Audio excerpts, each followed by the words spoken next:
Hello, everyone. Welcome to our live stream today. We are now currently live. My name is Manar Adley. I'm the founder and director of MintPress News and your host today of the Mintcast podcast. Alan will be joining us again next week. So this show, as you all know, is made possible by supporters like you. So as we face shadow banning on many platforms and the crackdown on independent anti-war journalism intensifies, we ask that you support us by becoming a member on our Patreon page, which we will link in the comments below. However, for our next guest, the repression was just turned up a notch to an 11. While returning to his native Great Britain, investigative journalist Kit Klarenberg was arrested at the airport by 6 plainclothes counter-terrorism officers, interrogated and kept isolated for hours. Kit is an investigative journalist who contributes to The Cradle, The Grey Zone, and right here at MintPress News. Kit, welcome to the show today. Hey, how's it going? Good. So first, I think it would be really helpful if you just laid out exactly what happened to you a few weeks ago when you tried to enter England via plane. Could you just tell us what happened? Yeah, sure. So on the 17th of May, I flew into London's Luton Airport, and the second we touched down, the pilot said over the tannoy, everyone have your passports ready because the border control is just around the corner. Because I hadn't been back to the UK in some time, well over a year, a part of me wondered whether the airport had been restructured since I was last there. But no, as I descended onto the tarmac, it was clear there was a team of plainclothes officers intensively checking everyone's ID, everyone's passport as they got off. The second that the one officer saw my name, he said, "Right, come with me." I was then frog marched, flanked by this team of 6 officers to a back room. I was told that I was being detained under Schedule 3 of the 2019 Counter-Terrorism Act.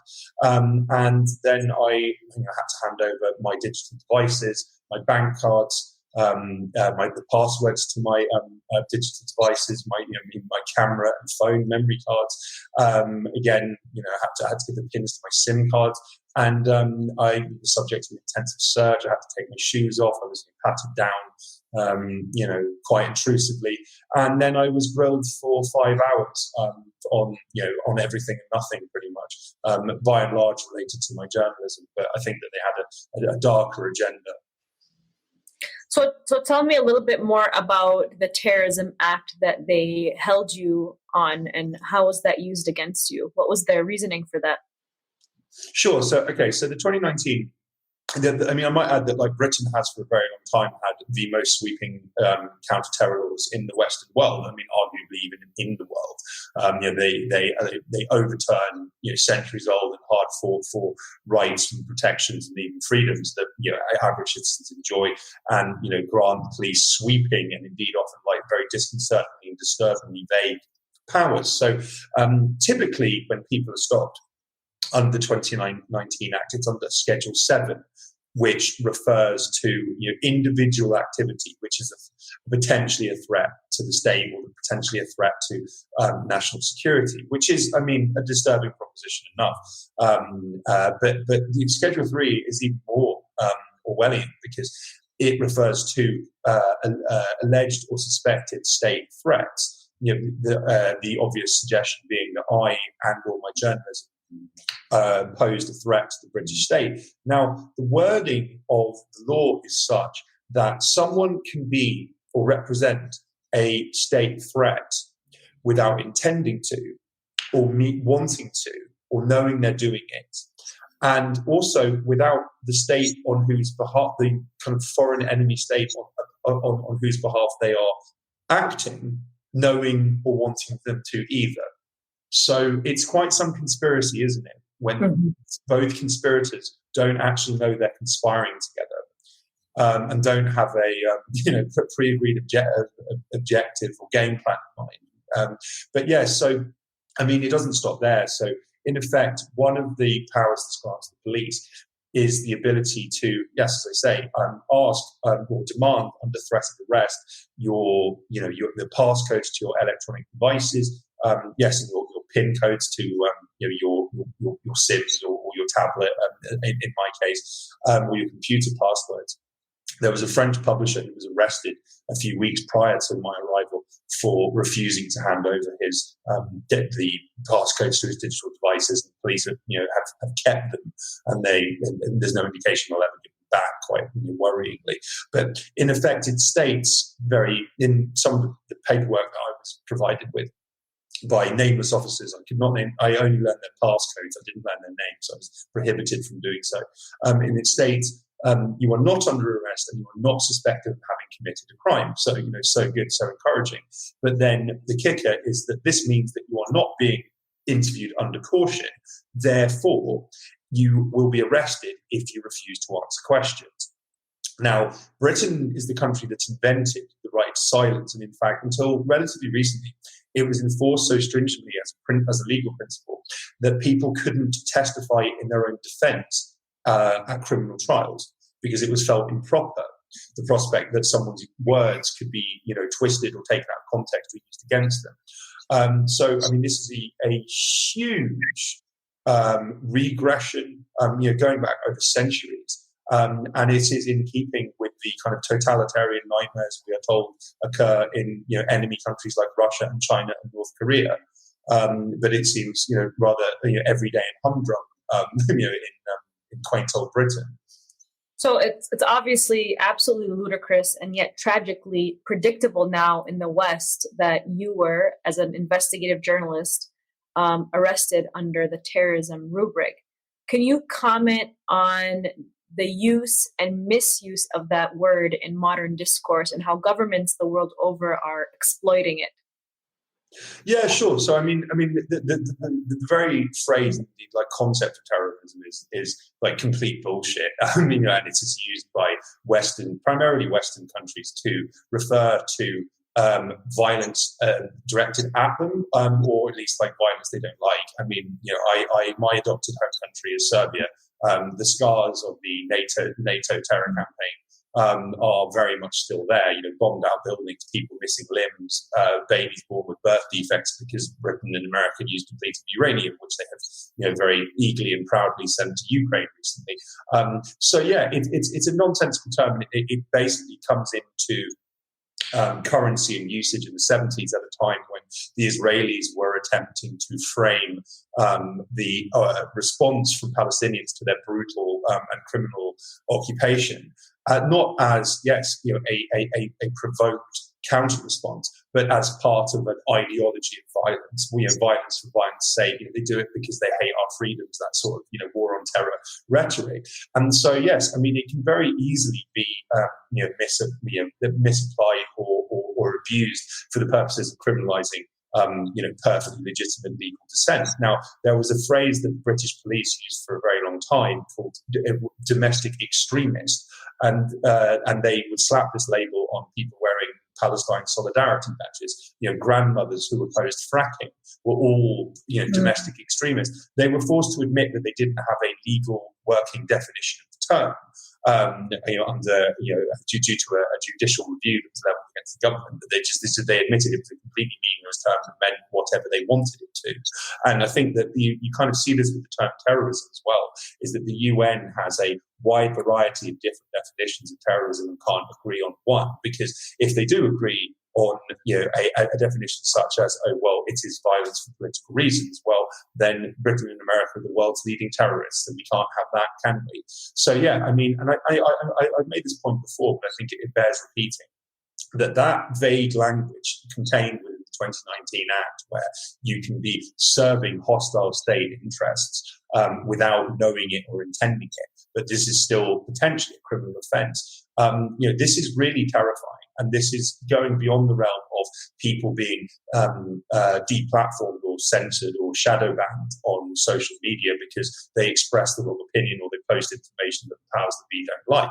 This is people getting detained, arrested, investigated, and potentially even jailed because they are spreading quote unquote Russian disinformation by challenging mainstream narratives on any issue.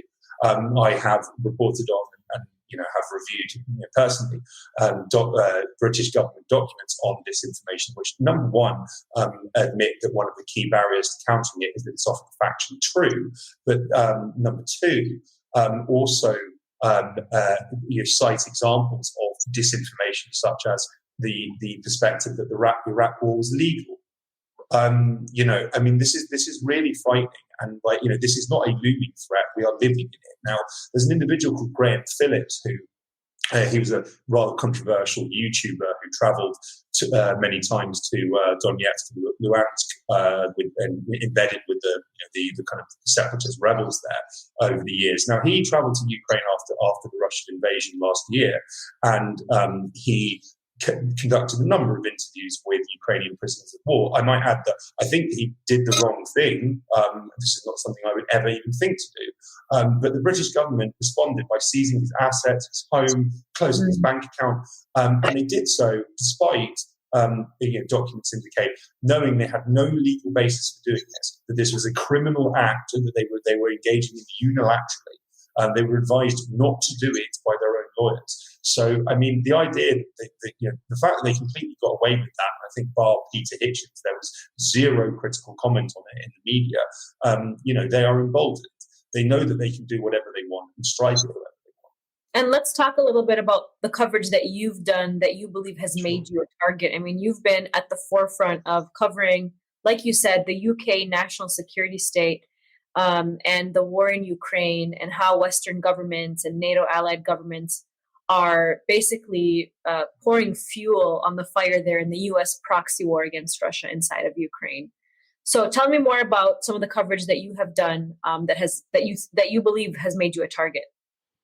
Yeah, sure. So, I mean, one interesting thing that I only recently found out is Britain has an organisation called the Defence and Security Media Advisory Committee. This is a Ministry of Defence and British Security and Intelligence Service run body, which regularly meets with the heads of the BBC and the Guardian and other major mainstream outlets, and they determine how particular stories related to national security, which is in itself a very vague, sweeping concept, what stories related to national security can be reported on and how they can be reported on. And it creates a situation in which the overwhelming majority of news that the British citizens read in the British media is edited, censored, and maybe even written by Britain's national security establishment. Now, in the minutes of their most recent meeting, in which its representatives discussed the past 6 months, so this is kind of from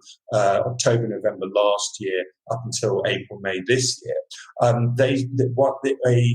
one of the military people on this committee said that this period saw the most controversial stories that they had ever seen and the most sensitive material enter the public domain in the time that they've been part of this.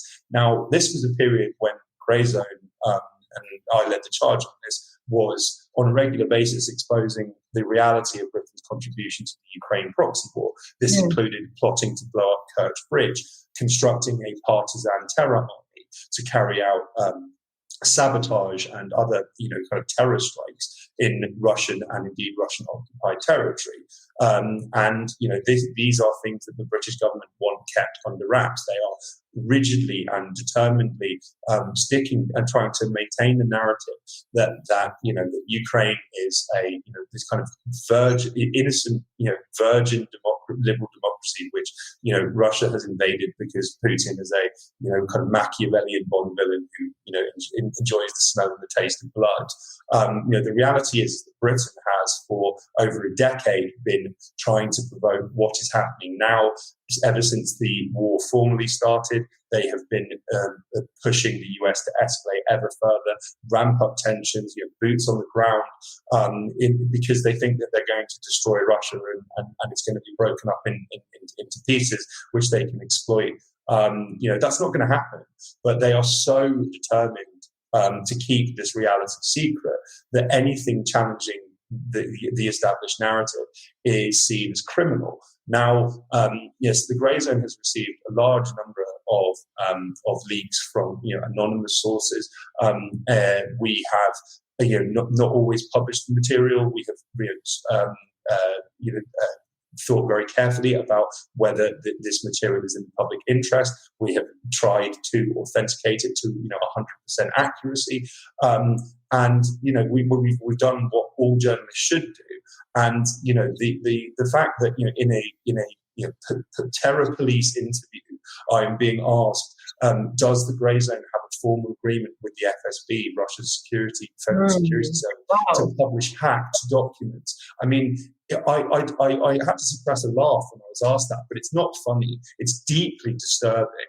Mm-hmm. And I think there's an awful lot of projection in there as well, because Britain, like America, is heavily involved in funding, fake citizen journalist collectives and media outlets in kind of countries. That's a very good point. Can you tell us a little bit more about that?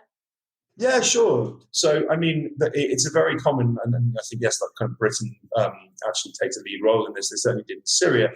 When a country is earmarked for regime change, whether through direct boots on the ground intervention or clandestine cloak and dagger coups, the British will usually set up a network of media outlets that extol anti-government messages, and of course the US has the National Endowment for Democracy, which has been doing the same thing with NGOs and charities since the early 80s.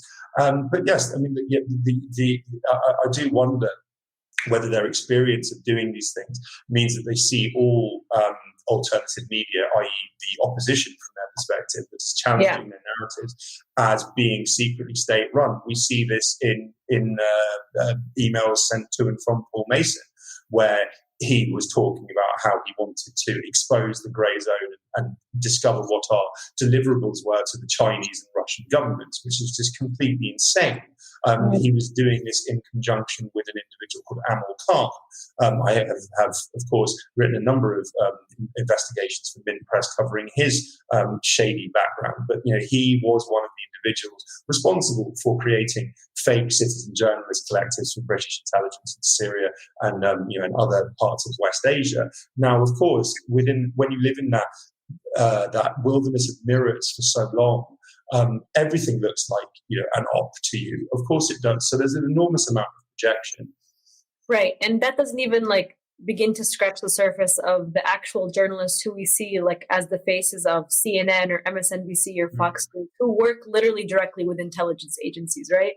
Yeah, I mean, it's quite remarkable. I mean, CNN, CIA, and then as I've heard many people call it. I mean, they have so many former, NSA, CIA, and Pentagon officials who are just kind of regular pundits now, and it's beyond a joke. But yes, I mean, journalists are very, very easily co-opted. They're quite clearly groomed. I think that it would be almost impossible for someone who's not compromised in some way by the CIA and or MI6 to get a prominent job in journalism. We see this with Mariana Spring, who is the BBC specialist disinformation correspondent. She got that role pretty much fresh out of Oxford University, where she was in the same house as Richard Dearlove, the disgraced MI6 chief. And she got this job in March 2020, which is right when the British government wanted to crack down on any and all opposing viewpoints that ran contrary to their pandemic policies, like whether that was lockdowns or mask and vaccine mandates and the like. And yes, her sole targets are independent alternative media and journalists. She doesn't go after the BBC or any of the other well-established conduits for intelligence agency propaganda, which pump out lies on a daily basis. It's quite remarkable.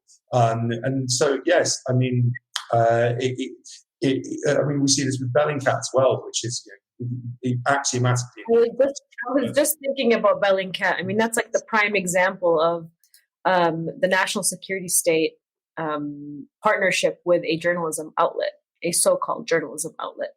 Yeah, it's just like I think that I mean, it's quite remarkable the gymnastics that the media engages in to whitewash the reality of Bellingcat. Like the Times a couple of years ago, the Times of London, they published a fawning review of Elliot Higgins' awful book on how brilliant Bellingcat is by saying, Bellingcat very wisely refuses money from governments. Their biggest funder by far is the aforementioned National Endowment for Democracy. The Ned.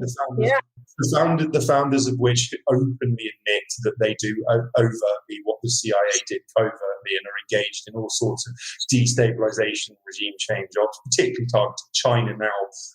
I had an article go out a few hours ago via MintPress on their likely sponsorship of an organization called Safeguard Defenders, which has been behind an anti-Chinese psyop that there are these secret police stations operating all over the world on behalf of the Communist Party, which is just completely ludicrous rubbish. But people's lives are being ruined as a result. But yes, Bellingcat, they have, as the mighty Alan McLeod has documented at length, they have a coterie of former spies amongst their contributors. They are heavily funded by the NED. They receive vast sums from the Foreign Office. They do work for intelligence cutouts like Adam Smith International and refuse to disclose what they did for these organizations.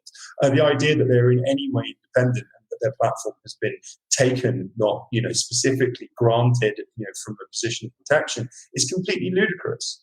Well, and Kit, what's so interesting about your case, being interrogated and held by the British police, is that it really didn't get any attention or support from these so-called human rights organizations that would normally defend journalists in African countries, for example, or in Middle Eastern countries that would call foul that they're being detained and interrogated and so forth. So you did receive one statement of support from the NUJ, which is the National Union of Journalists based in the UK, I believe.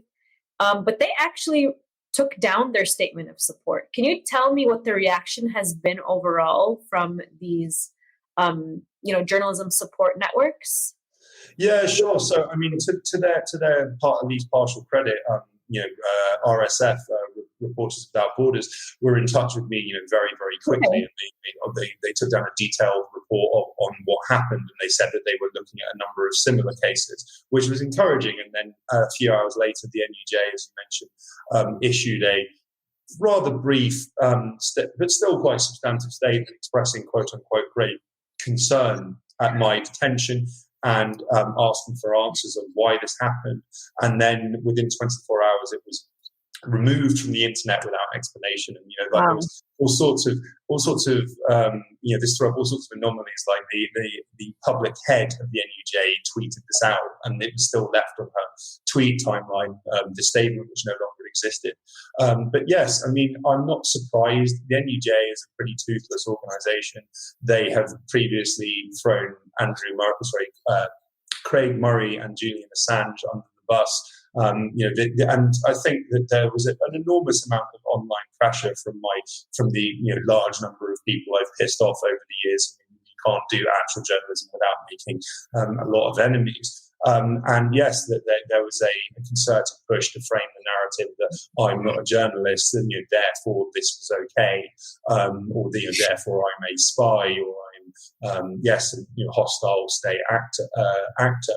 I mean, bearing in mind that the police specifically asked me whether I had journalistic materials with me. They quizzed me at length about my professional affiliation and qualifications. They asked me, what protections would a press card give you, and all this other stuff, which they could find out via Google. I wonder whether they were trying to determine how much trouble they were in stopping me, or indeed, yes, whether they could successfully perpetuate the narrative that I'm not a journalist. I mean, that's an enduring smear against Julian Assange, which has been used to justify his incarceration. And yes, it now seems rather depressingly likely that he will be extradited to the US to stand trial and get sent to a supermax prison for 175 years. This notion that he's not a journalist when he has won multiple coveted journalism awards. He is a member of the Australian Union of Journalists.